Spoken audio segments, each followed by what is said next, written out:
I'm unmuted. Hello, everyone. I'm Patricia Pinn, Public Programs Director at the Mount, and thank you for joining our monthly craft program, which we inaugurated last October, named affectionately after Edith Wharton's 1925 publication, The Writing of Fiction. Our moderator is the writer and book coach, Courtney Mom, and she is joined by award-winning author and journalist Annabel Abbs in this March's installment in celebration of Women's History Month to speak about her book, Windswept, Walking the Paths of Trailblazing Women.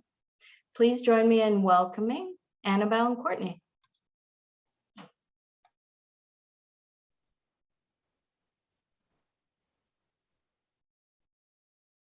There she is. Hi. We made it across the ocean.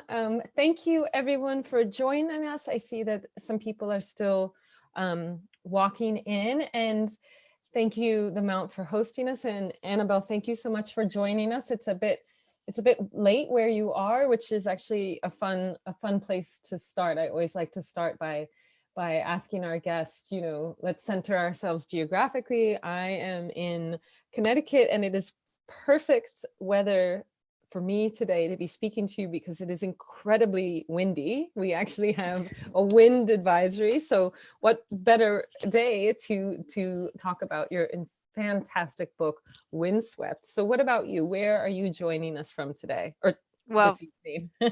Yeah, no, I'm joining you all from London. And it's 8 o'clock in the evening, just gone 8, so it's dark. But today we had, I think, probably our first day of spring. So, we're all feeling a little bit more cheerful than we were yesterday. Well, we're in the opposite. We had some spring this weekend, and then it was taken away from us, and today it was where I am. I'm in the mountains in Connecticut, or as close to mountains as we can get out here, and it's been 35 degrees Fahrenheit for much of the day, and incredibly windy. But we have faith around here. Spring tends to come, end of May? It'll come eventually. Okay, yes. Well, I love the idea of you being sort of windswept all day. I'm a huge fan of the wind. I love the wind. I love everything it does. The way it blows all the pollution away, the way it sort of blows cobwebs out of us. That's I think true. you come back from a windy walk and you sort of feel as if you've been sort of reborn, really. Right, it's like diving into cold water. Absolutely.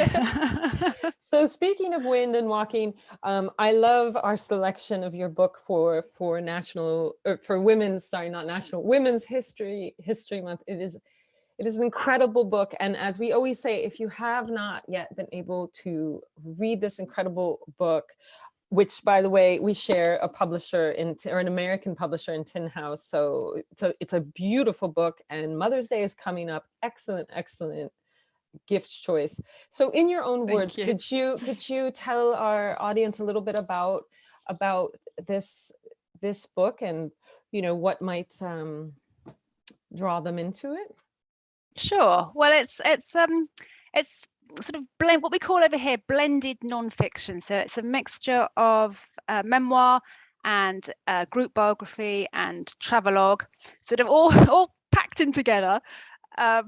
And it's really about how we as women, how we find our voice, our sense of purpose, our sense of identity, really, by walking in wild and quite often quite remote, but certainly wild places, as opposed to urban. So it's not about the female flaneuse. It's not about walking in cities. It's very much about being out in nature that is often quite remote and quite isolated. And it started really because I was so horrified that every time I picked up a book about walking, they were full of men, all the anthologies, everything. So, it's all these wonderful accounts of, Wordsworth walking, and Thoreau and John Muir and Robert Louis Stevenson. And it just went on, and there was never any women. And so I just thought to myself, this is ridiculous. Surely women have walked, because I love walking. And I go for a long walk and I come back and I'm just a different person. I thought, I can't be the only person who feels like this. And I can't, the women must have done it. But in back in the day. So I started this sort of very long process. It means I've been working on it sort of off and on for years, really, digging around, trying to find women who had done long wild walks, either on their own or with a friend or with a partner. Initially I didn't really mind how or where they walked, so I ended up with a very large database, and then the book was born, if you like. It walked into your consciousness. It did. Well, it more than walked. It sort of sprinted into my consciousness, and then it took hold, and I couldn't shake it off. So let's talk a little bit about all the wild walkers who were sort of pressing at you and begging to be in the book. This is going to be a two-part question, because having written historical fiction myself, very, very fictionalized historical fiction, but about a young woman who, around the same period as some of your characters in the very early 1900s, the total erasure of her life, any lasting letter. This was, I was writing about Peggy Guggenheim's daughter. And I watched you in interviews and read some things where you talked about the flat out difficulty of writing biography about women, going back to a certain, behind a certain era of history, because they just, why wouldn't you burn their letters or throw them out? Why in the world were they worth saving? So let's not yet talk about the actual characters that, or not characters, wild walkers that made it into the book, but let's start with sort of really at the beginning. What did the research process look like, and what did it not look like? Because I know you hit a lot of obstacles. Well, I mean, I think the first thing was that I really didn't want this to be a book that was born in a library, because it was about walking and about, wind and being out between earth and sky. I thought, I can't just sit in an archive for months on end, trawling around. So I did do some of that, but I was really adamant that some of the book had to be written on foot. So that was, at that point, I thought I've got to just sort of nail down a handful of women and do their walk in their footsteps, because I was really interested in how I was really interested in their choice of landscape, and how the landscape then altered them, and how their choice of landscape affected their behavior, their way of thinking. Because it's just something we tend to think people just go for a walk. We don't really think that, if you're walking in desert or if you're walking in mountains, that's going to change how you think. You're going to come home slightly different if you've been mountain climbing from if you've been perhaps walking along coastline. So that was the first thing, was that I was going to do the walks. And then the other thing was I bought myself a walking desk, because I thought, I've got to do as much of this book as I can while I'm walking. So a lot of it was written literally while I was moving. I mean, slowly, very slowly. Could you, I can just sense that our audience is, could you help us understand the walking desk? Or did it fold up into would you write as you walked? How did this work? This is amazing. I love that the method writing is the method writing. Yeah. They're called treadmill. They're called treadmill desks, and it's like a treadmill. I mean, it's big and heavy, and it's not a very elegant piece of machinery. It's like a treadmill, but it has a desk, a little table on the front. So you put your laptop on it, and it's got a little place for your pens and whatever. You put your laptop on it, and then you just set the speed, and you can go up, or you can go incline if you want to be going up, or you can just go. I normally just go very, very slowly, and I go flat, because it's, so this is in your home. This is not. This is in my home. Okay. Yes. So I thought I was carrying it with me. Yes, yes. I thought you were walking behind like a mobile desk. No, it's very dull. It's just in my basement. Well, I mean, both. I'm going to keep the image regardless, with your permission, because as you're writing, I'm sure you must have had moments where you thought, "Oh, I got to get this down," or yes. That's amazing. I love this. That's so cool. Yes. But there was still quite a lot of time in libraries, because a lot of what I was doing was, because the women I wrote about, although they had written, a lot of them had written and left letters and journals and diaries, no one had ever written about their walking. So my normal modus Nobody. operandi That's interesting. would be to go to her biography. Hmm. So if we take Simone de Beauvoir, for example, Simone de Beauvoir is really well known. She has about 10 biographies, but no one ever writes about her walking. So you can read through all her biographies and learn an awful lot about her and Jean-Paul Sartre, and still not know that she was a mad, keen hiker. So I had to sort of forget about the biographies, which is normally where I start, and I had to go straight into letters. And it was the same for Georgia O'Keeffe. Same for all of them. I had to go straight to their letters and their journals. And I was just very, very lucky, really, and that someone like Georgia O'Keeffe wrote thousands and thousands of letters. So little bits of letters that most biographers deemed really dull and boring were just nuggets of gold to me. So she would write a lot about her walking. But of course, most biographers are writing about either her relationship with Alfred Stieglitz, or they're writing about her art and her painting. Very few of them are writing about her walking. So it was sort of an untapped part of their lives. And to me, of course, it was a terrible oversight, because I thought that's the most important thing. But you can absolutely understand why your average academic biographer is not really going to be interested in how George O'Keeffe liked to walk at night. It's sort of, they would think it perhaps wasn't relevant, particularly because she lived for such a long time. So it was straight into letters, straight into journals, but also I had to go sort of way beyond their own letters, because quite often what I was looking for was in letters from other people to them. Right. So with the case of Gwen John, who was a Welsh painter, and I have quite a long chapter on her, she wrote a tiny bit about her walking, but it was just something that it was integral to her life. So she didn't really think it was particularly interesting. So she wrote small bits, but in letters to her from other people, which were collected in other volumes, I would find things, little references saying, "Oh, Gwen, what a wonderful walk you've done. I can't believe you slept out on an island." So, so it was sort of a really circular digging process to find sometimes quite small bits of information that I would then carry with me when I set off to do their walks. Well, it makes sense to me that, sometimes you would be gifted in the letters by other people, by the observers of the walking, who were more struck by the novelty than the women walkers themselves. Because, I mean, it really, even today, a solo, woman walker is still, I mean, look at the success of Cheryl Strayed's Wild, right? It's still not, an everyday occurrence. And just the optics and the gear, like, what these women did not have available to walk in, right? You write about Simone de Beauvoir walking in espadrilles and a dress, right? Which sounds like a J. Crew ad, but I mean, I think if I had been a man back in the, I don't know, the late 1800s or something,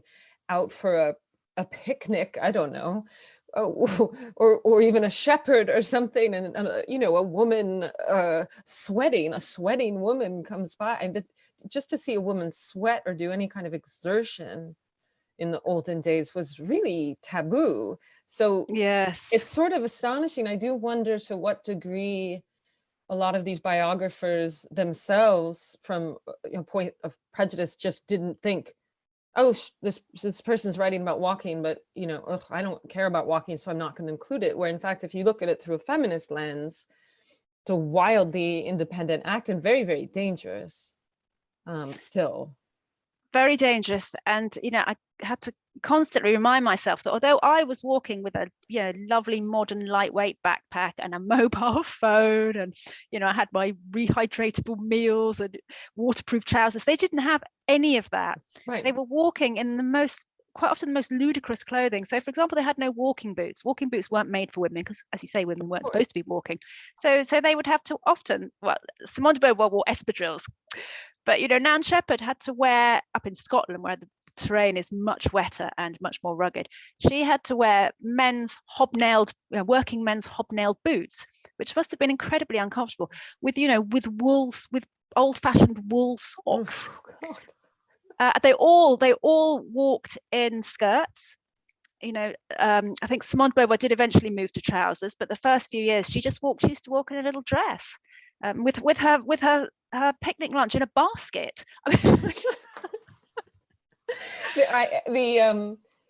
The book I have coming out has it's about polo and women's first introduction to polo and how hard they had to work to break into it, or are still having to work hard. And for the first female polo players, they had no idea, what could these women possibly be seen in. So they got on their horses, side saddle, with finery, like dresses with the not the bustier, the bustle, right? The bustle. The long bustle. And then they're definitely not going to put a helmet on their heads, right? So they made the women wear boating hats. Now, if you've even been to a wedding in a boating hat and just tried to have a cocktail without it flying around, you can imagine galloping around on a horse. So if you can imagine, they're in boating hats, these very formal gowns, side saddle, and you have to lean over and hit. Anyway, the question of exercise gear while I was reading this book kept me quite. I really did spend a lot of time thinking, God, they must have the worst blisters.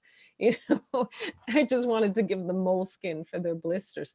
So if we talk about our sort of finalists here, the women walkers who made it in, I'm just looking at the index here for our friends at home. So we have Frieda von Richthofen. Am I pronouncing that correctly? That's right. She was D.H. Lawrence's wife. Gwen John, Clara Vivian, yeah. Clara Vivian and Daphne du Maurier, Nan Shepherd, Simone de Beauvoir, who we've spoken about, and Georgia Keefe. So we can touch upon these women walkers in a bit, but are there any particular people who you had to leave out for one reason or another, and maybe have some, umbilical longing towards still? Yeah, I had to leave lots of women out. I started off with about 50. Oh, wow. And you will know what it's like, Courtney. You become, particularly if you've discovered someone, you become really attached to them. There's a wonderful American writer actually called Alice Brown, she came to England and she backpacked all over and she slept with tramps, and she just had this remarkable experience which she absolutely loved. Her book is full of things about, all women should carry everything on their back, all women should sleep out in the grass. And that was I think that was sort of in the 1890s. So, it's just, she published a book. And of course, the book has just been completely forgotten, and she's never referenced, she's never included in any anthologies. But women like her who I loved them. I really, they became part of my family. But as my first editor said, you cannot have a book like this with, 50 women in. It was too many. So I had to, it was a big kill your darlings thing that went on, and was really quite painful for me. And it's very easy for an editor to just say, get rid of them all. They don't quite understand, how long those women have lived with me. They're all over my head. But ultimately, of course, she was right. And the book was a bit, all these women would sort of, A, they were confusing because there were so many of them, and B, they were sort of slightly dragging it down. So a lot of them went. And what was really interesting was that, my editor, she kept saying, you've got to stick with where possible, with women that some readers will have heard of. You need to have familiar names in there. And I would sort of say, but, this is all about recreating a canon. We don't know about all these women, and it's about bringing them back onto the stage.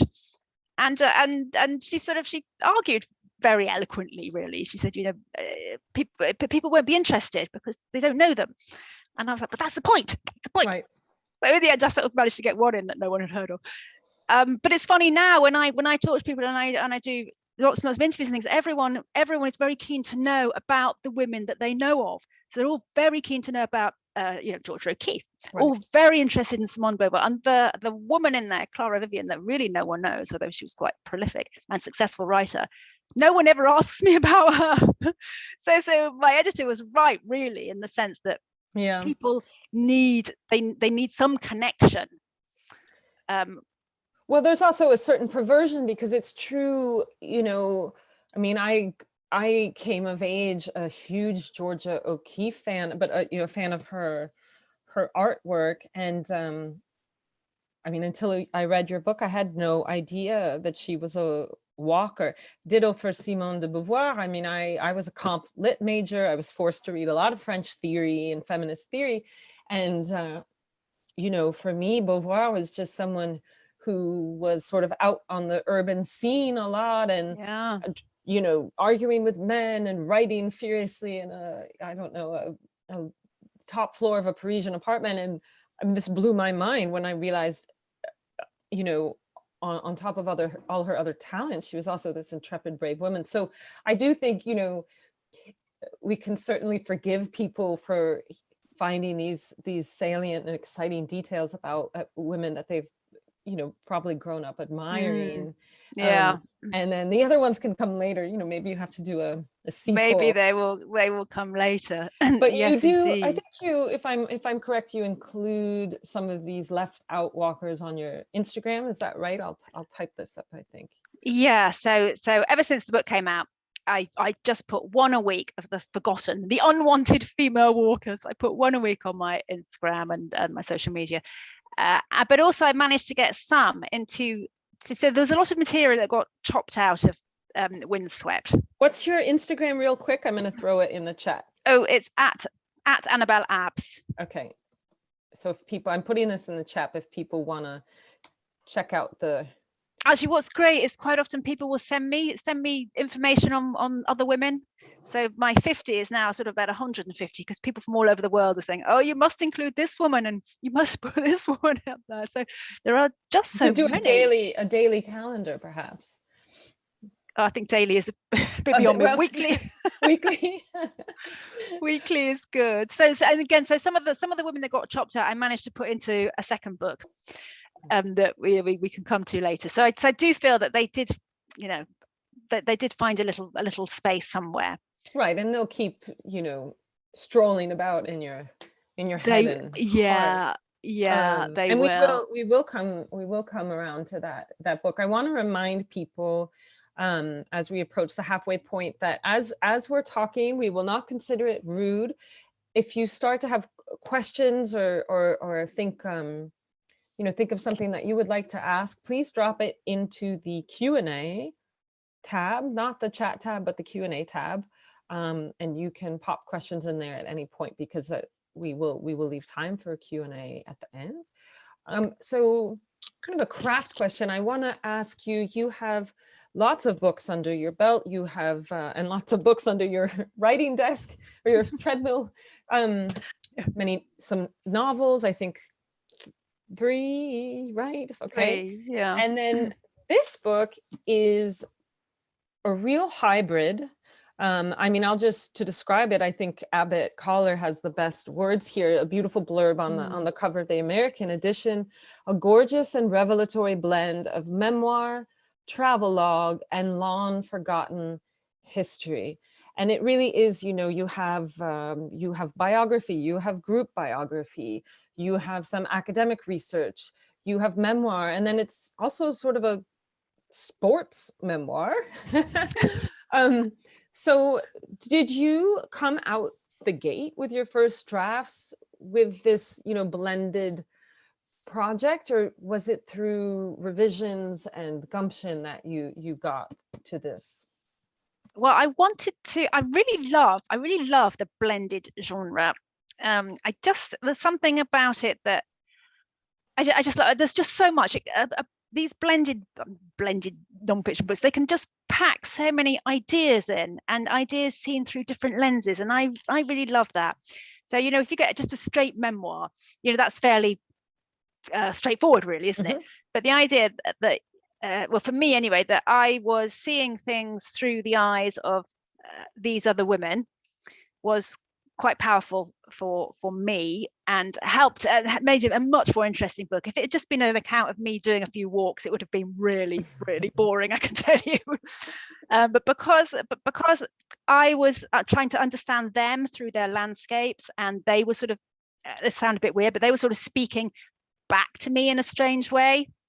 And so I felt as though, you know, I was being really empowered by them.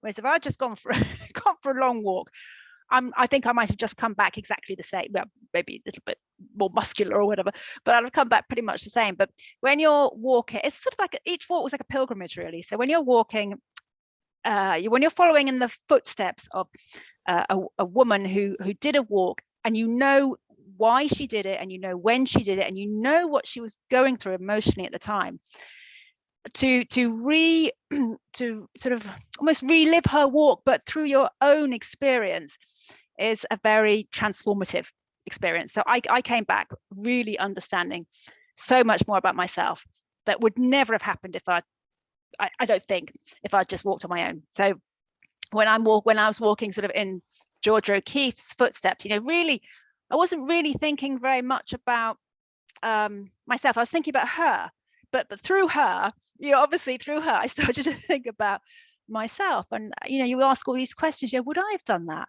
I don't think I would have done. Why wouldn't I have done what she did? Right. You know, and why can't I? Why did she say that? And lots of things. It's sort of a huge sort of filtration process. You know, I felt like a sort of coffee percolator with all these just things just sort of percolating down, and then some, which is a great joy of walking. I think you can just discard things. And, you can just throw it behind you, you know, and leave it there, and then another idea comes along. So that whole walking as a way of writing was really eye-opening for me, because not only did I feel that connection with these women that, again, I wouldn't have had if I'd been sitting in a library just poring over their letters. I think also that the act of moving meant that I was able to filter things off that weren't working or that didn't feel right, perhaps more quickly than if it's all piled around your desk. You know, it's all there on all your notes, and you get a bit of a tiz, don't you? And I was just like, nope, that doesn't work. I don't like that. I'm going to leave that behind. The motion, right? There's a real momentum and exuberance throughout this book that I think is rare, having read a few of them, to group biographies, because it can be hard to pivot from one person that perhaps you've sort of fallen for to the next. You might not be ready to say goodbye, but because you're our Sherpa, or Sherpa-esque, right, throughout, we never leave you. So I think I think putting yourself, I really enjoyed that you were there as our guide. It made me, thank you. It made, I think it was, I love that. I'm reading a book right now that I think it feels in conversation with yours. I meant to bring it, and somehow I'm in my husband's he shed and it got left Wood in cabin. the house. Right. Yes, it is. So it's also from Tin House, and he is also a British writer. His name's Roger Deakin. It's called Waterloo. Oh, Roger Deakin. Yes. He's very well known here. Okay, so his book, I've only just started it, but basically he becomes inspired, or rather obsessed, I should say, with the short story The Swimmer, which I think is Cheever. This is embarrassing, but I believe it's Cheever, where that takes place in LA, where a man kind of gets an idea one day to just swim across Los Angeles through his neighbor's pools. And our friend Roger gets the same idea, but wants to go around Britain, right?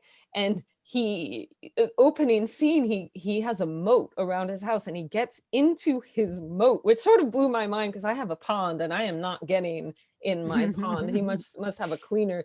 He talks about the frogs and everything, and the view that he can see from the water, and then things escalate and he starts getting into larger bodies of water. But I thought, wow, yeah, that's certainly a way to reacquaint yourself with your native landscape by seeing it from the water. I thought, have you read this book? Yes. You have? Yeah. A wild book. Anyway, so it really got me inspired. I thought, God, I got to get on a plane and walk and swim and start my own triathlon. Maybe I'll, in Connecticut, just experience Connecticut I'm a horseback rider, so that's my preferred okay. locomotion. You like the height. Yeah. Well, I don't know if I like the height. I just I like the smell more than everything. Well, anyway, that's a discussion for another day. But before we start, the questions are pouring in. But I did want to touch on the book that you have that just came out. So obviously, you know, a book like Windswept, you position yourself as something of an expert, a curious expert, but an expert in wild walking. So, you know, naturally, I think that you have expertise and more to say on the subject. Proof in point that you have a book that just came out in the States. It's 52 Ways to Walk, I believe. Who published that in America? Putnam. Oh, Putnam. This is so funny. That's my other publisher. Oh, we're publishing house sisters. Oh, that's fantastic. Yeah, that's good to know. So you wanna tell everyone a little bit about that book? Yeah, it's actually quite a nice story, because I had to cut I had quite a lot of science in Windswept originally, and I was fascinated by, you know, how Georgia O'Keeffe was affected by, you know, the wind or the heat or the sand, whatever. So there was quite a lot of science in there. And again, my British editor, and I could be quite candid because I don't think she's watching, and I don't think she'll never watch, but she was like, do you know, it's not quite working.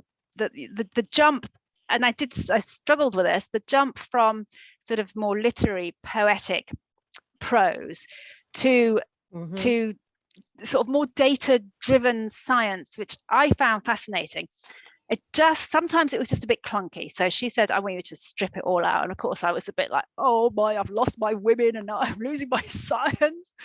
But, you know, she was absolutely right. So I stripped it all out, and I was sat there with this great big pile of really fascinating facts about what happens when what happens to your mood when you're walking by a river, what happens when sun hits your skin, and how that changes your state of mind. And it was just so interesting. I thought, I just can't just get rid of this. I can't just put it in the recycling. So I sort of rang up my agent. I said, I've got all these amazing little stories, and I've got these women I can't have in my book, and all this great science. And I said, you know, I think it could make a book. And she was like, yeah, just write a proposal. Right. So I counted them all up, and I think I had about sort of 20 little subjects. And I thought, well, I'll just add a few more, because I'd just spent so long immersed in it. I thought I can easily get to 52, and that seemed a nice round number, you know, a week for each week of the year. And so that, rather surprisingly, went off to a four-way auction and sold really quickly. And suddenly I got 2 books out of 1, which I was never expecting. And so in the end, I sort of managed to use all that material. So what I would say to anyone is, we all have to cut, we all have to kill darlings, we all have to edit and strip stuff out. It's just part of the process. But don't ever throw it away. Just put it in a pile, and then think about it in a different way. You know, just walk around it and think, okay, how can I use this? Right. Could I use it in a different way? Could I produce a completely different sort of book? Could it be used in, you know, something that I had never even thought of? Yeah, but just don't put it in the recycling, or just leave it on your computer and forget about it. Yeah, no, I think that's really wonderful. And I think it speaks volumes to the interest in the subject of walking and exploration, of course, during the pandemic, depending on the mobility of people and the restrictions in their specific area to walking around at all, right? I live in a rural area, so, you know, very fortunate that many people were able to walk. And I think for many people, walking they're remembering that they can walk, right? I mean, certainly in the United States, we have a tendency to over rely on the car. And if it's not a car, it's an Uber or a taxi or a bus or a ride share of some other sort, right? I certainly, when I think of my close friends, I am actually the one who usually, mostly because I get lost very easily if I'm driving cars. So, you know, but I'll walk miles and miles to a grocery store. Actually, you do that too, because I think you wrote somewhere that your daughters are embarrassed for you. I'll, you know, try to get my daughter excited to walk to the store, and she's like, this is ridiculous. And she goes and sits in the car waiting for me to change my mind. And she'll bike, but, you know, she just thinks it's obscene to my walk. Experience of walking in the States was absolutely incredible. Really? I mean, I wrote about it in the Georgia O'Keeffe chapter, so I won't go on about it too much, but I was just, oh God, I found it, it was so completely different. And as someone that has always walked and grew up without a car, I discovered in America that I was a dispossessed person. Yes, I'd be walking yes. around and people would come up to me and offer me free food and drink because I was walking, and I was like, I'm all right. I don't need any food and drink. And they're like, we've got a great place for homeless people here. And I was like, I'm not homeless. I'm not hungry. It was just the most surreal experience I've ever had walking. Again, I think this really speaks to our over-reliance on the car. I was in LA last week and we walked everywhere and I didn't pass a single human being, people. It's not fair for me to generalize. I don't live in Los Angeles, but definitely felt like we were doing something rare. We were tourists, but still, so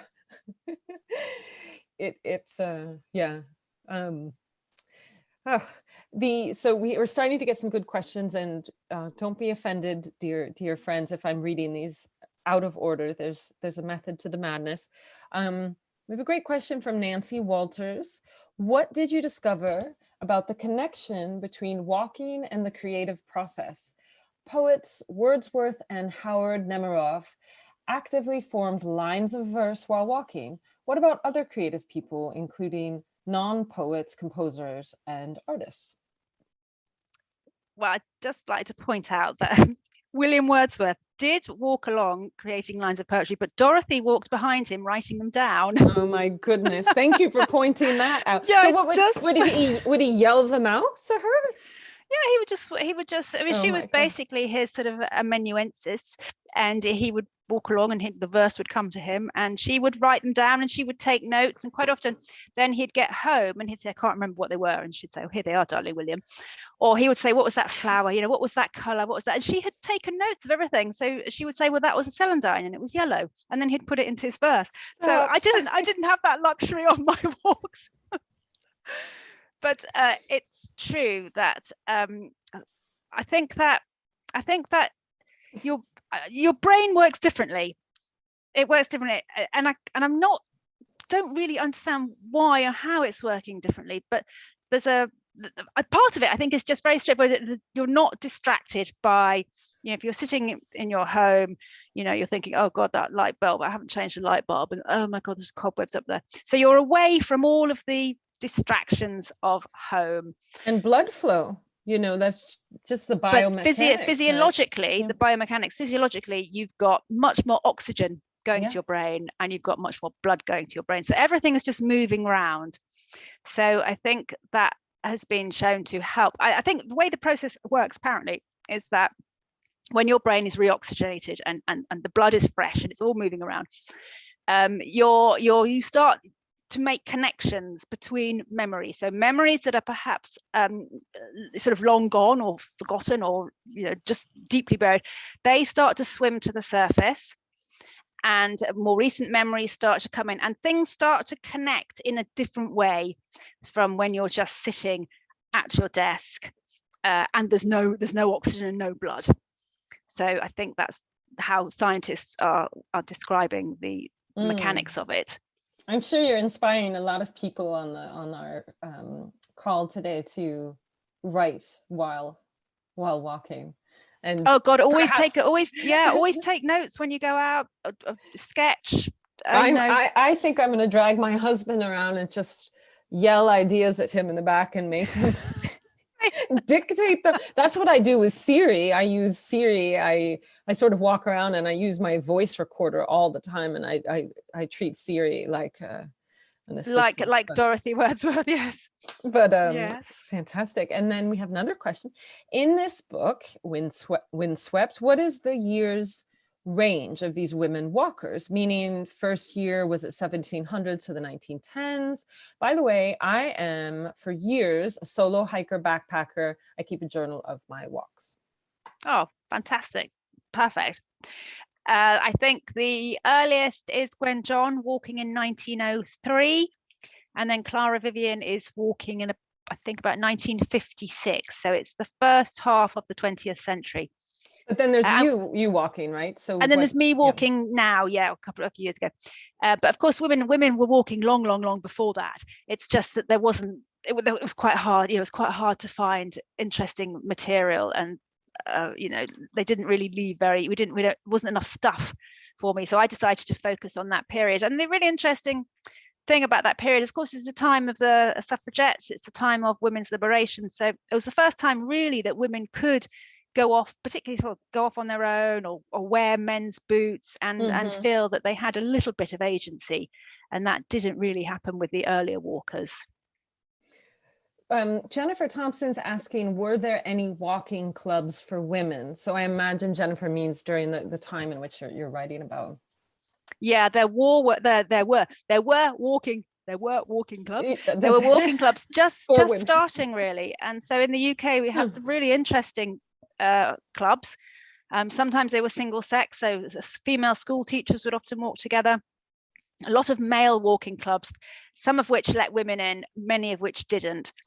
But quite often the female walking clubs they sort of petered out really. They would start for a bit and then they would peter out. And I don't know if that was because, women were having children, perhaps their husband didn't want them to go off walking with other women. And of course it wasn't really as safe in that they didn't have GPS and they didn't have mobile phones and things. So the women's walking clubs didn't really last very long. But yes, some of them were walking in clubs, and particularly the climbing women. There were some fantastic alpine climbing clubs, which were only women. Let's see. Well, we have a compliment. I walk every day. This is Nancy. I walk every day, year round. I love walking. You have inspired me to journal my thoughts from my walks. I look forward to reading your book. If you need a beautiful place to walk, Berkshire County is beautiful. Thank you. I'm coming. I'm at the foothills. I can almost walk to the Berkshire Mountains, and I lived for a very long time in the Berkshires, which is where our hostess Edith Wharton had still has her beautiful property. And it's true. It is. It's really beautiful. And of course you have the changing leaves and whatnot. It's a lovely place to walk. Walking every day, that's amazing. There's 2 women in my town who run every day, regardless of what is falling out of the sky. And in Norfolk, Connecticut, where I live, terrible things come falling out of the sky. And every single day, doesn't matter what's going on in their lives. They're twins, these 2 women. They're both very petite, like gymnast petite. They dress entirely in pink. And during the holiday season, they string Christmas lights all around their bodies. And they don't run for, 1 mile, which is what I run. They they run for like 9 or 10 miles every single day. So you could very well, I'll go out and do groceries and come back and they're still running around. And it's just great. And it's sort of become I love seeing the people that have some form of outdoor exercise that they do every day. There's a very old man in my town who takes a daily constitutional around our block. And it really gives me faith in life and sort of like the seasons. And it brings me a lot of joy, even though I don't consider myself a daily walker. I thank you, daily walkers, for your service. You're inspiring us all. It's a great way of building social capital, though, isn't it? Because you bump into the same people, you start smiling at people, then you start talking to people, and then you realize who's in your community and what your community is about. I think walking is just the best thing you could possibly do. You have a lot of people who agree. Brenda here says she walks 5 to 7 miles a day, that's amazing. And then here's a great question, which I had been wanting to ask you myself from Anonymous. What do you do for safety if walking alone? I would love to walk in nature, but I am concerned about safety. And I think we can also open that up to, if some people today are inspired and would want to take the adventure a little further and maybe do some overnights. What are some good tips that you've found? Of course, everyone's going to be in different places and different levels of agility and whatnot, but in general, what are best practices? Yeah, well, I was really inspired by Simone de Beauvoir, because she had a level of fearlessness that, frankly, I can only dream of. And she would say, people would always say you can't go out on your own. She was in very remote mountain parts, walking for 30 miles a day completely on her own, and people would say to her, you can't do that, it's dangerous. There are basically, they said, there are really horrible men out there. You're just going to get attacked. And she did get attacked, but it was never outside. She was always completely safe when she was in the mountains or in nature. The only time she ever got attacked was when she used to hitchhike. She used to hitch a lift, at the end of her trail. She would hitch a lift back to where she was staying, for example. And on several of those occasions, she got attacked by lorry drivers and things. And she was sort of reckless. I mean, I think she was rather reckless, but she would say, "Oh, I just beat him off. He threw me out of the car, and I just rolled over in the ditch, and I just got up and got on with it." And she said that after each brush with assault, she said, "I just felt stronger and more invincible, and I realized that I could do this." But what was really interesting, so I was quite concerned when I went off to do some of these walks on my own. I was quite concerned about my safety. So I did quite a lot of research into, facts and figures about, rape and murder and assault. And it's much more prevalent. Well, it's much more prevalent indoors. So in many ways, we're safer outside. So yeah, I mean, just a different scale. So most abuse is domestic. And the things that we read about are very few and far between. Right. But they just get so much media coverage because they are horrific. So even if there's just sort of, I don't know, a few a year, they stay in our mind forever. But again, certainly, and I don't know so much about the States. I was looking at European data, and they are happening in they're happening in urban areas. Mm-hmm. So I feel much safer walking. I mean, in the country, I would even sort of go out quite late and walk around fields where I feel quite safe. I have a phone, obviously, and I tell someone where I'm going, and I don't go for very long. But in the city, I'm much more wary, I think. Mm-hmm. So I would just say, just be. When I did camping, when I wild camped up in Scotland, Nan Shepherd would go on her own. I didn't. I went in a group. Because I just didn't really want to be camping up in the mountains entirely on my own. So I think it's just working out what you're comfortable with. But generally, the further you are away from people, the safer you are. So this has sparked a lot of questions. One person asked if you carry a concealed weapon. No, but I do write about that. I write about the book because when I was walking in in Georgia O'Keeffe's footsteps in Texas, I came across a woman and I walked with her, and she said, I have a knife in my boot. And I was like, what? She said, yeah, I always carry a knife with me. So I was slightly worried about that. And she said I'd never had to use it, but it's just there, and I feel safer just having it in my boot. Whereas I just thought, God, I'd probably just fall over and I'll end up stabbing myself. So I'm sure she had it very carefully sure. hidden in the boot. But she said that means I can go out. She was a bird watcher. She said that means I can go out bird watching in really remote places. And she said, and nothing's ever happened, but I just feel safer having it with me. Now in the UK, that's not allowed. Oh, you're not allowed to walk around with a knife? No, you're not allowed. And here, no one has, as you know, no one has guns. So yes, aren't you fortunate?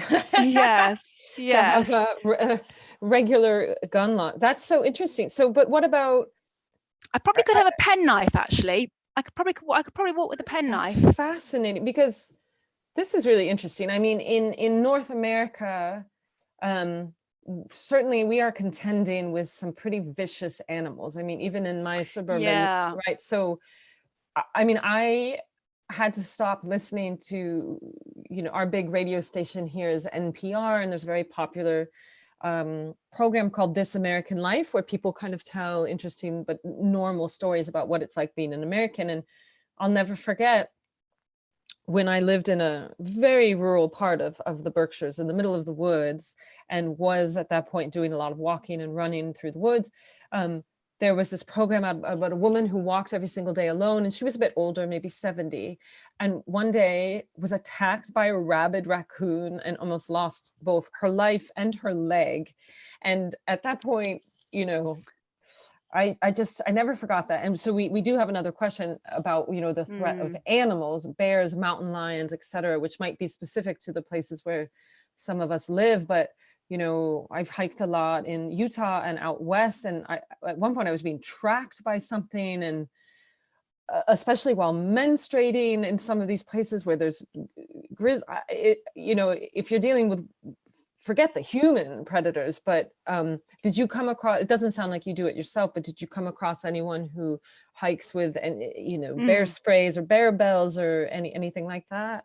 Well, there was one amazing British girl who walked all the way across Canada in 1933, and she was only 23 at the time, and she was completely on her own, and she went, I think, from, would it be from Montreal all the way to Vancouver? But she walked right across Canada, which back then was, you know, there was nothing there. She was just walking through bare land, presumably, and she took a gun with her.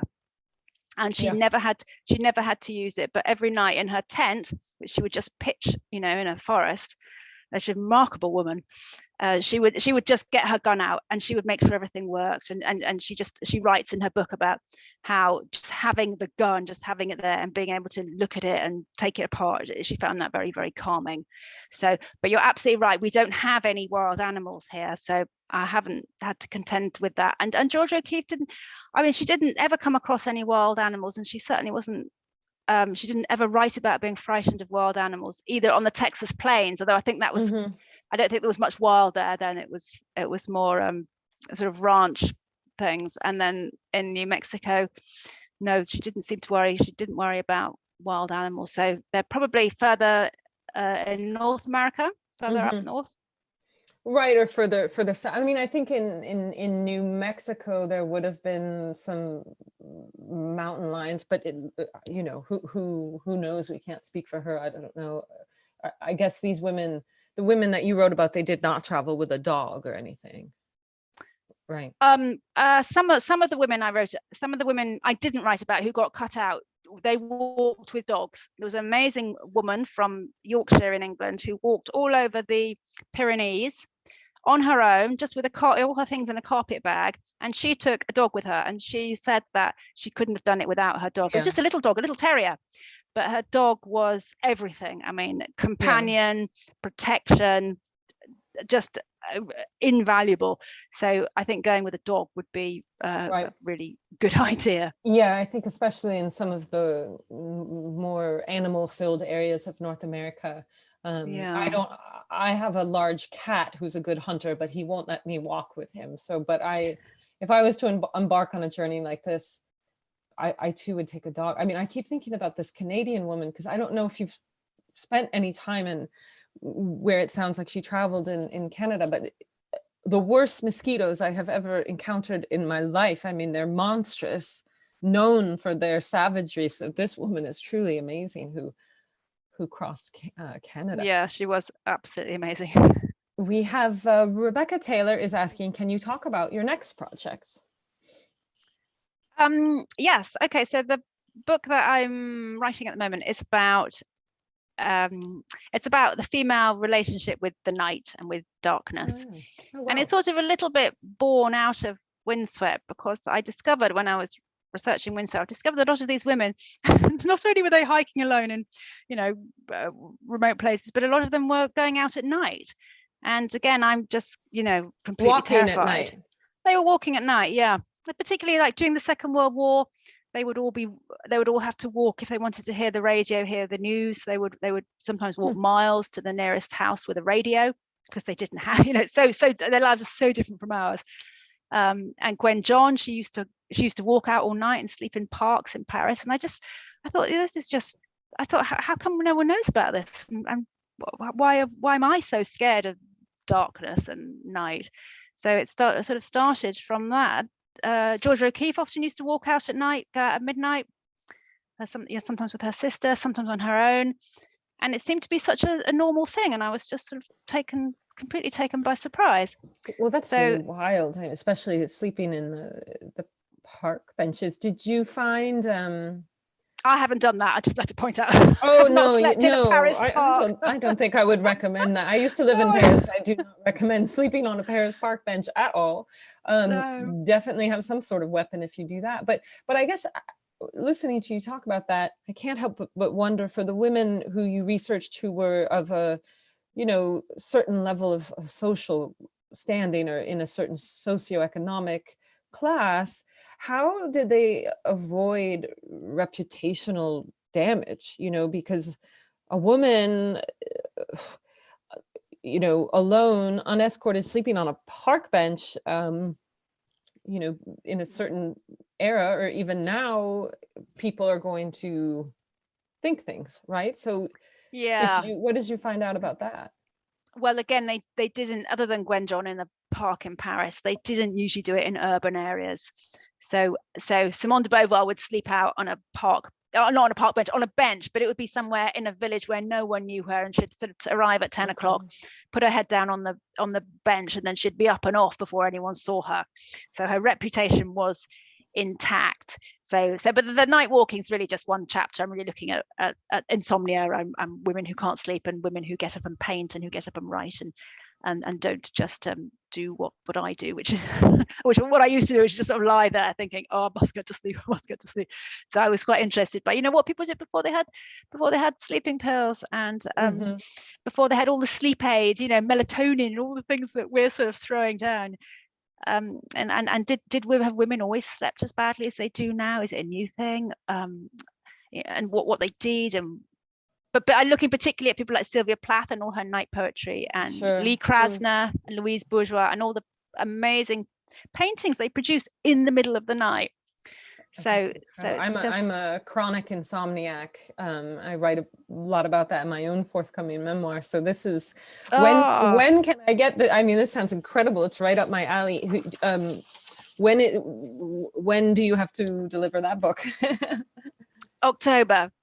But it sounds like I should read your memoir. Maybe I can put you in there. Oh yes, oh my goodness. I've tried it all. Yeah. So I read a quote somewhere, and I'm remiss because I'm not going to remember whom it was, but it was a Japanese fellow, a bit older, who said, he'd fought. It was someone being interviewed. He was not, a public figure. And he said he'd fought all of his life with insomnia, and reached a certain point where he decided to see it as a gift and start thinking, gosh, aren't I lucky that I get to be up at 2 or 3 in the morning and observe the world while most people are sleeping through it. So I tried that. And also in therapy, my therapist did ask me, perhaps could you think of your insomnia in a positive light? Is it trying to protect you from anything? And, my memoir gets into that, but that is I've tried to establish a more neutral relationship, or even an affectionate relationship, but mostly it's nibbling on sleeping pills and getting half doses instead of the full doses, because the full doses of what they give you in the United States, could kill a cow. So micro dosing the sleeping support is great for me, and exercise, of course. It's very, very common to writers and artists. Well, at least they write about it. I think it's actually and very women, common. really women. Have you read Ada Calhoun's Why We Can't Sleep? She's an American writer. Yeah. So we've just got too much happening up there. Okay, well, so we can't get that book yet, but everyone, we will follow you. We have your Instagram, and everyone, I'm sure, is going to be, chomping at the bit to read this new book. I'm going to put in the chat your no, that's Q&A. Chat. There we go. Okay, so you have a perfectly memorable website, AnnabelAbbs.com. Other ways to find you, are you on Twitter? Yes, same address, at Annabel Abbs. Yeah, perfect. And excellent. So everyone, remember, Windswept, this is if you're looking at an independent bookstore or something online and you see a different cover, this is the cover of the US edition. The UK version has a different cover. Windswept is available now. Excellent gift for upcoming Mother's Day and any special women or people of any gender in your life, or gift yourself. And if you can, try to go indie during these rough days in the world. It makes a huge difference to support independent bookstores. Bookshop.com, it might be org, sorry, I think it's bookshop.org. Indiebound.com or org, not 100%. Those are larger platforms that allow you to type in your address and they will automatically get the book to you from the closest indie to you. So these are all great ways. And I always say to people, you know, if you get on Amazon, excellent, but maybe try to get your next 2 purchases somewhere else. Go to your library and ask them, hey, you don't have a copy of Windswept, you should get the book in. That would be great things to do. These are all wonderful ways to help authors right now. We really do need the help. All the shipping issues that are affecting all of us in our home, for authors, it's making ink, paper, and especially covers, book covers, nearly impossible to come by. So any level of help, even if it's taking the time to leave a review, a positive review. If you don't have anything nice to say, please do not go online. Leave a positive review, even marking it on Goodreads as want to read. These are all very small things that don't take a lot of time, but they really make a big difference for us authors, especially us women authors who still have to fight like hell to get our books out. And Tin House, my memoir, is coming out with the same publisher. They're indie, they're awesome. They support a really diverse range of writers. And Annabel, I can't thank you enough. I hope at some point we get to walk somewhere together. You have many people here, many people here saying that they really hope you come to the Berkshires and we can walk around the mounts, which is absolutely incredible. So I think our hosts are going to join us, and please join us next month, April 12th. It's right around the corner. It's National Poetry Month, and we will be talking to 2 incredible poets. Arda Collins is someone I've known for a long time and have been a huge fan, and I'm very excited to meet Daryl for the first time. So do join us, and thank you, Annabel. I hope, you know, sweet dreams. Have some chamomile tea, and thank you for joining us so late, and congratulations on all of your incredible projects. Thank you so much for having me. It's been absolute joy. Night.